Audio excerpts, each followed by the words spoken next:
Bueno, ¿empiezo de nuevo, profesor? Sí. Pues, hola, muy buenos días, profesor, compañeros. Nosotros somos el equipo 8. Está conformado por mi compañero Mancilla Vázquez Francisco Daniel, Sánchez García Nadia, por su servidora, y por Díaz Ramos Irais. Pues nos tocó exponer la ciudad de Durango y mi compañero Paco, pues les comentará un poco.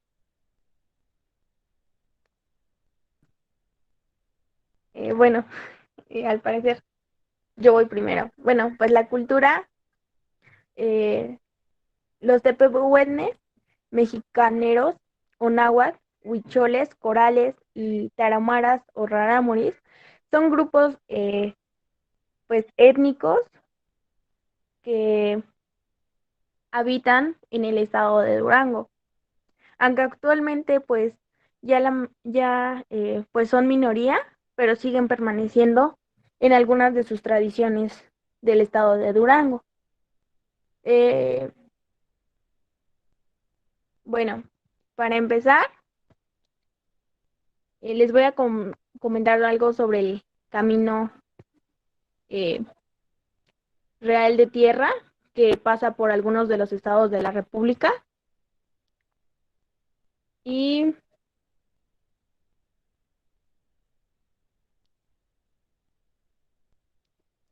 pues consiste que en el año 1556 el capitán español Ginés Vázquez de Mercado, buscando una mítica montaña de plata, se encontró con un gran cerro de óxido de hierro, el cual, de acuerdo con la costumbre colonial, se le puso el nombre de su descubridor europeo, Cerro de Mercado.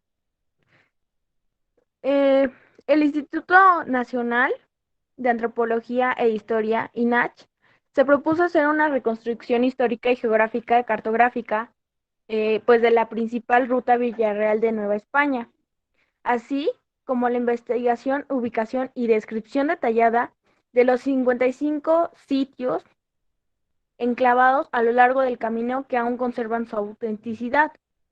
Muestran un notable grado de conservación y su autenticidad muestra un notable grado de conservación y representación, un valor carácter universal excepcional. Se presentó un expediente técnico por la vía diplomática ante la Organización de las Naciones Unidas para la Educación, la Ciencia y la Cultura, UNESCO, en la ciudad de París en el año 2010 obtuvo la Declaratoria de Patrimonio de la Humanidad. El Camino Real de la Tierra de Adentro es considerado el más antiguo de nuestro continente, con una extensión aproximada de 2.900 kilómetros, aun cuando no se trata de una vía lineal, sino de toda una zona de influencia.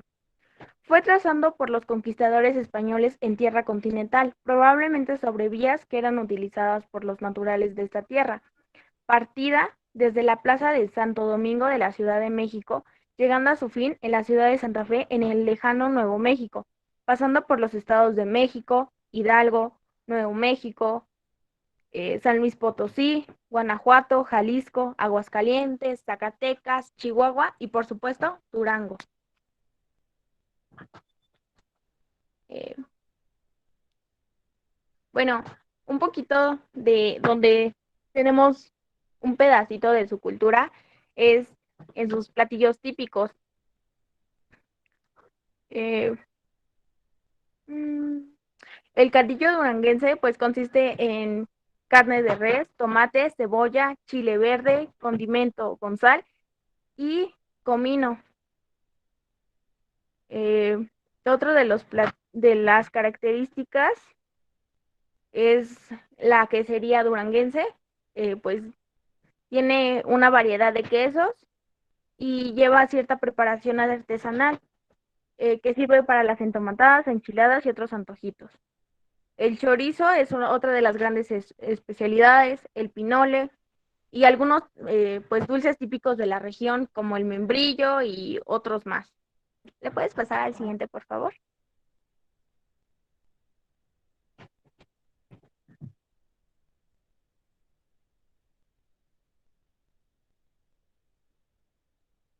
puedes pasar la siguiente diapositiva?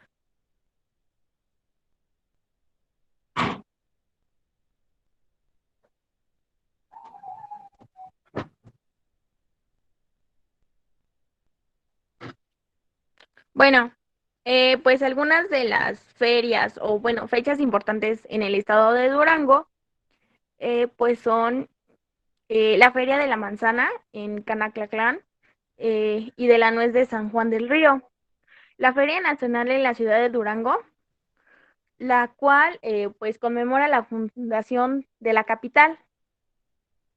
Pues otras tenemos como la Sauceda en Canacaclán, el Nayar en la Sierra de Gamón, en Guadalupe Victoria, el Tizonazo en Ninde.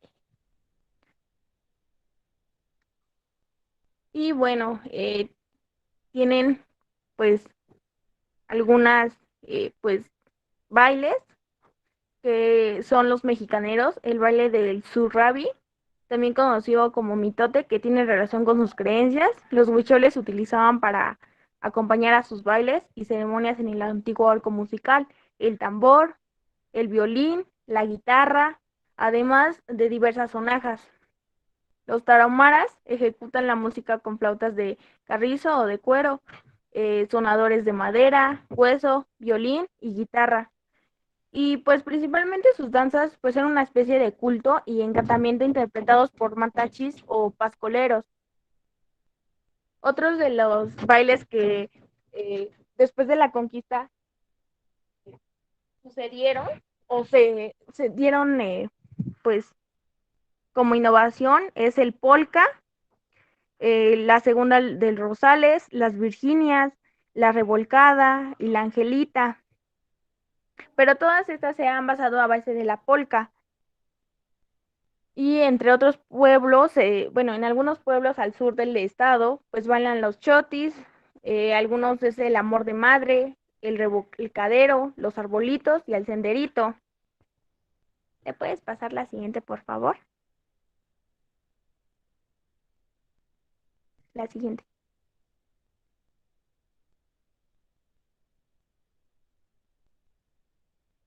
Y bueno, como algunas de las tradiciones que tiene la entidad, pues son algunas artesanías que son elaboradas este,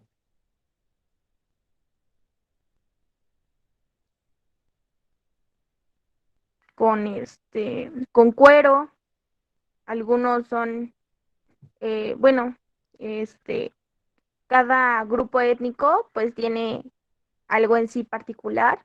Por ejemplo, los huicholes se destacan por elaborar sombreros, bolsas, morrales, además de pulseras, adornos de Shakira y algunos trabajos de madera y arcilla. Los tepehuenes se elaboran arcos, flechas, sombreros, fajas, frazadas de lana, canastas, tejidas, y los tarahumaras realizan cerámica de barro, arcos, flechas con punta de piedra, flautas y tambores. En algunos pues, partes se elaboran macetas, jarros, ollas, cazuelas de barro en los municipios de Durango, Poanas y Villa Unión. Eh, Ellos mismos para las fiestas elaboran toritos, castillos y judas, haciéndose como artesanía pues popular. ¿Le puedes pasar a la siguiente, por favor?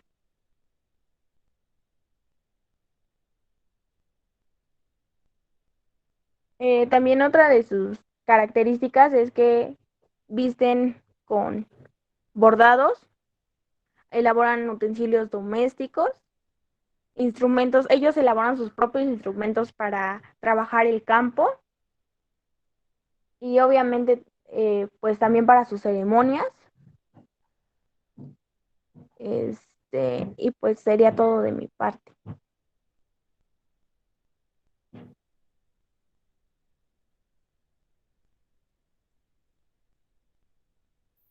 Bueno, a continuación les voy a hablar de la arquitectura. La arquitectura es colonial y esta es un conjunto de manifestaciones arquitectónicas que se dieron en América Latina desde el descubrimiento del continente hasta la independencia del mismo. Y pues En México, la época colonial comprende este descubrimiento y termina hasta la independencia de México. La siguiente, por favor. La primera manifestación que vemos en las manifestaciones que vemos en Durango de esta arquitectura es la Catedral Basílica Menor de Durango, el Palacio del Conde de Valle de Suchit, la Parroquia de San Antonio de Padua, el Templo de San Agustín, la Parroquia de Santa Ana y el Sagrada Familia, la Parroquia de Santiago Apóstol y el Templo de San Francisco. A continuación les hablaré de la Catedral de la Basílica. La Catedral de la Basílica Menor de la Purísima Concepción es la presentación arquitectónica más importante de este estado y es una de las edificaciones más bellas del norte del país. Fue construida entre los siglos XVII y XVIII y destacan las portadas frontal y lateral con ricas ornamentaciones barrocas en cantera y en su interior el ciprés con milagrosas imágenes de la Virgen Inmaculada de la Concepción y la figura escultórica de San Jorge, las sillerías del coro, que son dos monumentos, órganos, óleos del siglo XVII y muchas piezas de gran valor histórico, efectivo y artístico. La arquitectura barroca en sí de lo que va esta catedral, se desarrolló este tipo de arquitectura entre a finales del siglo XVI y la primera mitad del siglo XVIII. Eso es un aproximado y surgió en Italia y desde ese lugar se extendió a toda Europa para final en el descubrimiento de América llegar aquí. A continuación vamos a pasar a la casa del conde del Valle de Suchil. Y pues esta casa o palacio es con seguridad una de las casas que hay más espléndidas en el norte de México debido a su fachada y su belleza interior. Esta perteneció a un minero y terrateniente, su nombre era Joseph del Campo Soberón y Laria, donde este conde del Valle de Suchil permaneció entre los años 1763 y 1764. Y su constructor fue el arquitecto de nombre Pedro de Huertas, quien dotó a la casona de una excelente fachada e interior de magnífico estilo barroco, salpicado con infinidad de motivos de gusto rococó. Y pues el rococó fue un movimiento artístico que nació en Francia y se desarrolló de forma progresiva entre el 1730 y el 1760. Eso es también un aproximado y se caracteriza por el gusto por los colores luminosos, suaves y claros. En la fachada destacan dos cuerpos dispuesta en ochavo y la elegante decoración del segundo cuerpo, con pilastras estipites y está decorada con motivos vegetales que parecen rematar en el nicho donde se encuentra la escultura de San José. A la siguiente, por favor. El templo de San Antonio es un templo que fue construido a finales del siglo XVI y a principios del siglo XVII. La fachada es de piedra sin pulir y las ventanas están talladas en cantera. Cuentan con un pequeño nicho que es la imagen de San Antonio y por dentro el templo muestra dos retablos de estilo barroco estípil y otro de neoclásico. Dentro del templo se venera al Cristo crucificado y también es conocido como el Señor de Mapimí. Y pues la siguiente, por favor. También tenemos al templo de San Agustín.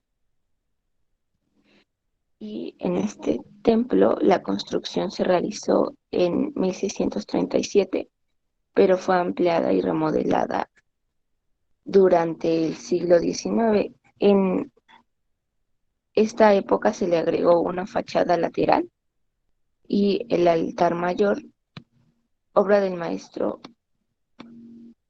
Cantero Bagno Montoya, de bello estilo neogótico, y pues tiene estupendas imágenes religiosas y su fachada principalmente de estilo barroco.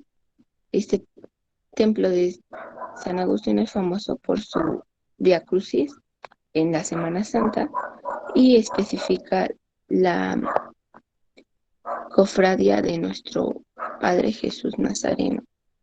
Además de aquí, ¿podrías pasar a la siguiente, por favor?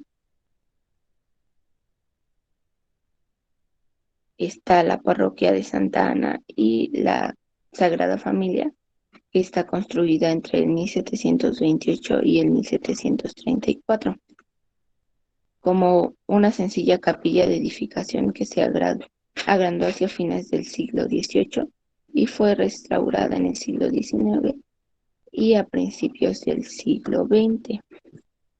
Y pues este templo se dedicó a las monjas capuchinas y consta de la portada de estilo barroco de gran sobriedad y portada monjil que exhiben una interesante decoración de columnas separadas en dos puertas, remates a base de roles de cierto aire y de estilo barroco que ausieron este templo en la dedicación de la Sagrada Familia.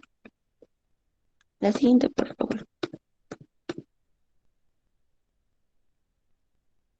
Después tenemos el santuario de Nuestra Señora de Guadalupe.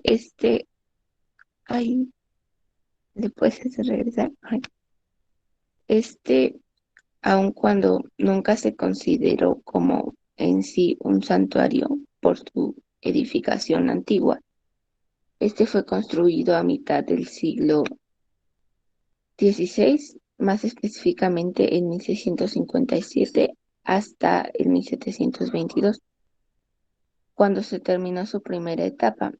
Y pues el estilo es neogótico y como volvemos a ver este tipo de estilo, ay, les quiero comentar qué es, pero denme un segundo. Bueno, les quiero comentar qué es el estilo neogótico. Pues se basa en el estilo gótico, pero también es conocido como estilo gótico victoriano en otros países y fue un movimiento artístico historicista, principalmente arquitectónico y decorativo, que comenzó a finales de la década de 1740 en el Reino Unido, y pues de ahí viene este tipo de estilo para este santuario. Y también el santuario tiene 286 años desde que se terminó de construir y es uno de los templos más visitados por los fieles, ya que está dedicado a la Virgen de Guadalupe y esto es en Durango. Y el día 12 de diciembre, literalmente son miles de personas las que acuden a este lugar para apreciarlo. Y para terminar, ¿me podrías pasar a la siguiente, por favor? Tenemos la parroquia de Santiago Apóstol y pues la historia de esta parroquia data del siglo XVI, cuando se construyó un pequeño templo. Sin embargo, en años posteriores se hicieron modificaciones y ampliaciones hasta llegar a la edificación actual. Y pues del templo deja ver en su portada la cañera labrada y un bello estilo de reminiscencias mudéjares con arco conopial rodeadas de bellos adornos de follajes. La siguiente. Luego tenemos al templo de San Francisco, y este se sabe que es el templo que ya se hallaba concluido hacia el 1567, pues fueron depositados los restos del fray Jacinto muerto en 1566, ya sin techumbre. El recinto muestra los restos de antiguas fachadas con su arco de medio punto flanqueado por pilastras decoradas con estrías y coronadas por la tercia de nichos que se abren bajo la ventana. Y pues de aquí sería todo de mi parte. Muy bien, les hablaré yo un poco más de la historia de Durango. Durango se fundó el 8 de julio de 1563. Se fundó por Francisco de Ibarra, quien decidió fundarla a un lado del valle de Guadiana, eh, junto a un cerro que se llama Del Mercado.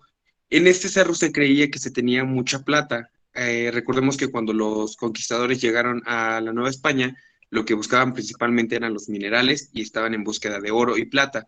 Entonces, cuando llegan al centro del país y le preguntan a los mexicas que de dónde sacaban tanto oro, tanta plata, y empiezan a comentarles que venía del norte, empiezan muchísimas exploraciones, tanto para evangelizar como para conquistar a pueblos hacia el norte, y así es como llegan a la zona de Durango.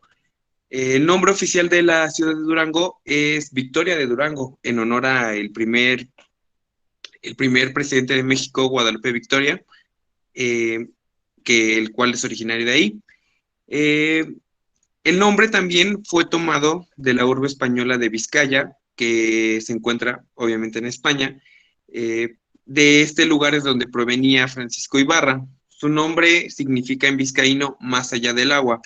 Es un lugar retomado. De hecho, el nombre de Durango existe en España, en un condado, me parece que en Estados Unidos y en México. Así que es uno de los pocos lugares que tienen el mismo nombre en tres partes del mundo. Para empezar a hablar de la historia de Durango, es empezar a hablar que en un principio, durante la época virreinal, no se conocía como tal como Durango, sino que junto con los estados de Sonora, Chihuahua y Sinaloa, construían un espacio geográfico dentro de lo que actualmente es México, que se le conocía como la Nueva Vizcaya. Después de la lucha de la independencia y mil cosas que pasaron, cada estado tomó su propia división, pero durante este tiempo la región norte del país se le conocía como la Nueva Vizcaya. Eh, la nueva- en este territorio que habitaba la Nueva Vizcaya, que era entre Durango, habitaban los huicholes, los coras, los tepehuanos y los tarahumaras. Eran naciones muy pacíficas, a diferencia de las culturas que se encontraban en el centro de América, que se encontraban en constantes peleas. Ellos eran un poquito más sedentarios, con estructuras familiares y dejaban mucho al lado los pleitos bélicos. Esas eran las principales culturas originarias de esta zona.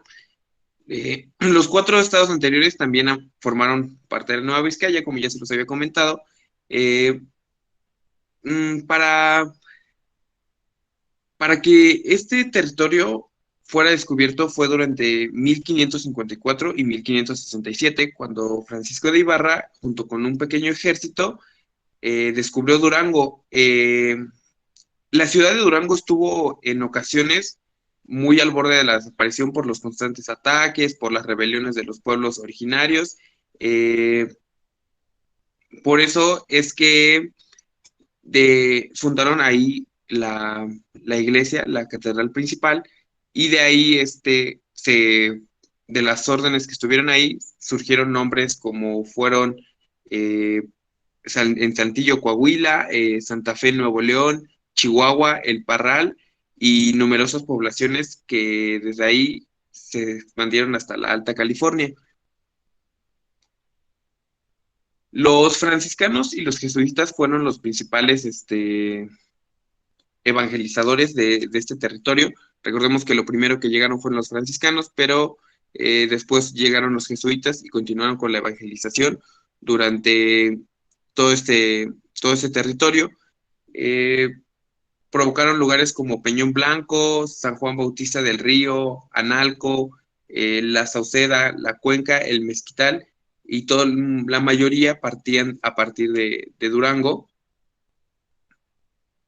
Eh, Durango tenía un gran tema porque al ser como el centro principal de esta zona, estaba en constantes ataques por parte de los pueblos originarios, como eran los tarahumaras. Aparte, durante este periodo empezaron a surgir los apaches, entonces tenían muchos conflictos entre ellos, lo que provocaba que la gente de la comunidad tenía miedo de que en cualquier momento los atacaran. Entonces, lo que buscaban era un poco de apoyo de la corona española y por todos esos tipos de conflictos que tenían, por lo que se declaró como ciudad. La villa anteriormente era Villa de Durango y después ya se le conoció como la ciudad de Durango, por la preocupación de los habitantes de captar la atención de la corona para obtener su apoyo para someter a todo este tipo de pueblos que lo estaban atacando constantemente, que los conocían como tribus rebeldes. Y a partir de 1631 se le reconoce con la categoría de ciudad en la documentación oficial. Aquí hay un dato muy curioso que gracias a decreto de la Iglesia del Papa Paulo V, eh, es curioso porque en el mundo solamente se subieron con este título de ciudad a dos ciudades en el mundo. Una era Durango, aquí en México, y la otra es en Arequipa, en Perú. La principal idea de esto fue porque el Papa quería poner la catedral en el centro de Durango para que de ahí se comenzara la evangelización de todo este territorio. Entonces fue una de las dos ciudades que se subió a ciudad por decreto del Papa, es Durango y Arequipa en Perú. Después, Felipe IV, que era el rey de España, le concedió su escudo de armas, lo que le valió para superar la crisis que amenazaban con trasladar a la capital del Parral. Eh, Durango se declaró ahí ya como estado, no tuvo como gran participación después en movimientos como independencia y revolución, fue un poco más alejado, tuvieron muy buenos participantes, pero estaban un poquito más alejados, pero de momento su declaración y historia como ciudad sería hasta aquí. Estas son algunas de las fuentes que consultamos y pues de momento sería todo. Muchas gracias.